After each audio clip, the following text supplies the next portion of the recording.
explore Riscv OpenISA. Riscv ISA defines various things like unprivileged architecture and privileged architecture. As part of the unprivileged architecture, it defines the registers. Overall, there are 32 general purpose registers. There is a special register called program counter.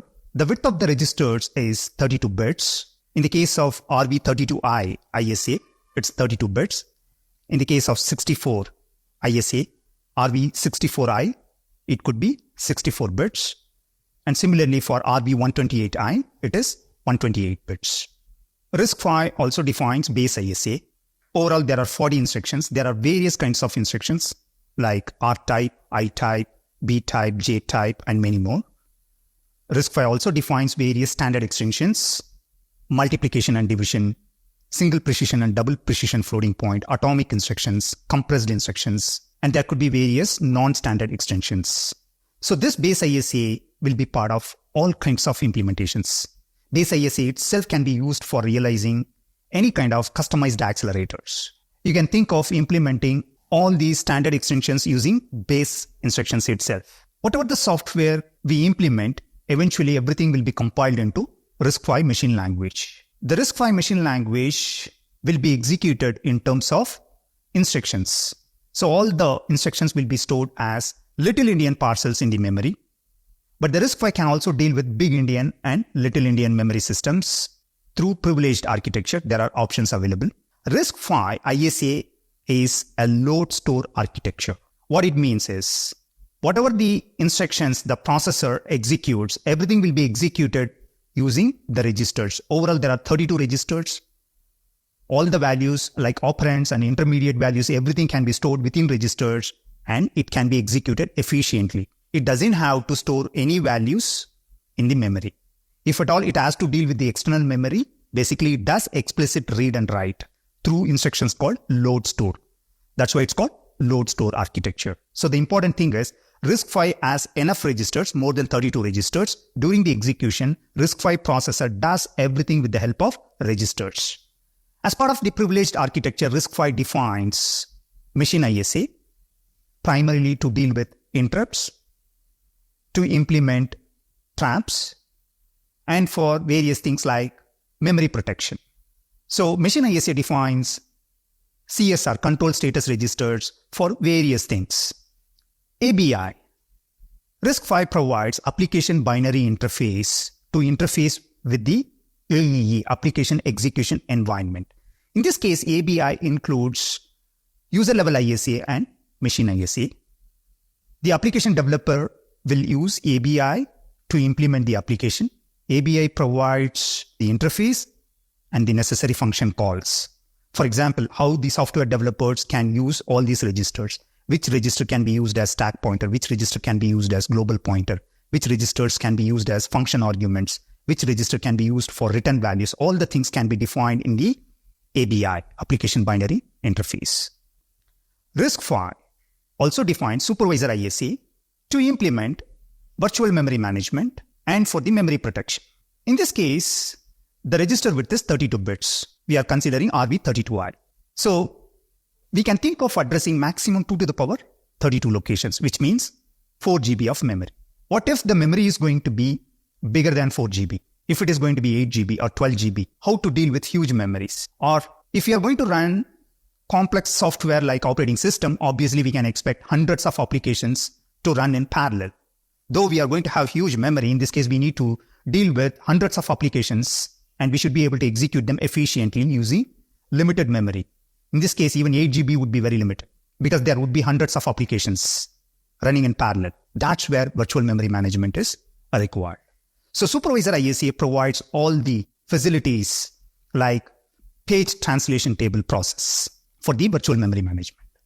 Riscv provides an interface called SBI, supervisor binary interface. It provides the interface for the operating system and the necessary function calls to interface with the SEE, supervisor execution environment. So here each application uses ABI, application binary interface, to interface with the operating system. And the operating system uses SBI to interface with the SEE, which includes user level ISE, machine ISE, and supervisor ISE. Riscv also defines hypervisor extension to deal with hypervisors. So Riscv provides an interface called HBI, Hypervisor Binary Interface. It provides the necessary function calls so that the hypervisor can interface with HEE, Hypervisor Execution Environment. So HBI includes user level ISA, machine ISA, supervisor ISA, and hypervisor extension. So here, look at the software stack. All the applications will interface with the operating system through ABI, and the operating systems will interface with the hypervisor virtual machine through SBI, and the hypervisor will interface with the execution environment using HBI. Also, Riscv provides debug specification to deal with off-chip debugging. Riscv also defines specification for PLIC, Platform Level Interrupt Controller, to interface with various external interrupts. There are 4 major ISAs. You can visualize the Riscv Open ISA as a family of ISAs, RV32I, RV32E. The only difference is 16 registers, RV64I for 64 bits, RV128I for 128 bits. You can think of implementing various systems like simple embedded systems to secure embedded systems to systems running Unix-like operating system to cloud servers. So there are various instructions as part of base ISA. There are 40 instructions, and there are instructions for various extensions like multiplication and division, single precision and double precision floating point, and compressed extensions. We will explore all these instructions as part of this training course. This is how you can visualize the Riscv Open ISA. All right. Riscv CPU and systems. You think of any electronic system, basically it's composed of both hardware and software. You think about smartphone.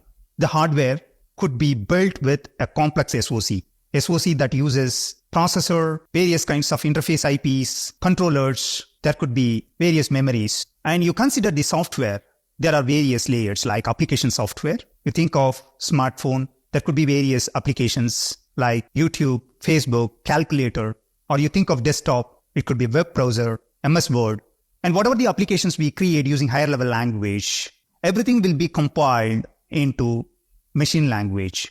So using Riscv compiler, we convert the application software into assembly language, and then the assembly language will be converted further into machine language. Assembly language will be in terms of processor instructions. And if you look at the machine language, everything is going to be in terms of binary. And how the application software is going to interface with the hardware? Through operating system. Operating system takes care of certain important things like IO operations, allocating storage and memory, and running multiple applications in parallel. You just think of smartphone. For example, when you click on a particular app like calculator, what happens? So here, the operating system loads the machine language. Already this particular application, calculator app, which was implemented in Java or Swift, it has already been compiled into machine language. So it's stored in terms of binary in the memory. The operating system loads this binary into RAM, random access memory. Then the starting address of this binary will be loaded into the special register called program counter. We have seen program counter. The processor uses program counter to fetch the instructions from the memory. So the processor is going to fetch the instructions, and then it is going to execute the instructions using the general purpose registers. In this case, if you try addition, let's say 2 plus 4, then it is going to execute the instruction called add. 2 and 4, they are operands, and it will do the addition and you will get the result 6. So this execution happens in the general purpose register. So when you click on any app, the operating system loads the machine language in the random access memory. Then it loads the starting address of the application in the program counter. Then using the program counter, the processor is going to fetch the instructions sequentially, and then it's going to execute the instructions using operands in the registers, and that's how it's going to calculate the value. The execution could be addition or subtraction, or it could be anything else. But the execution is not going to be simple as I explained.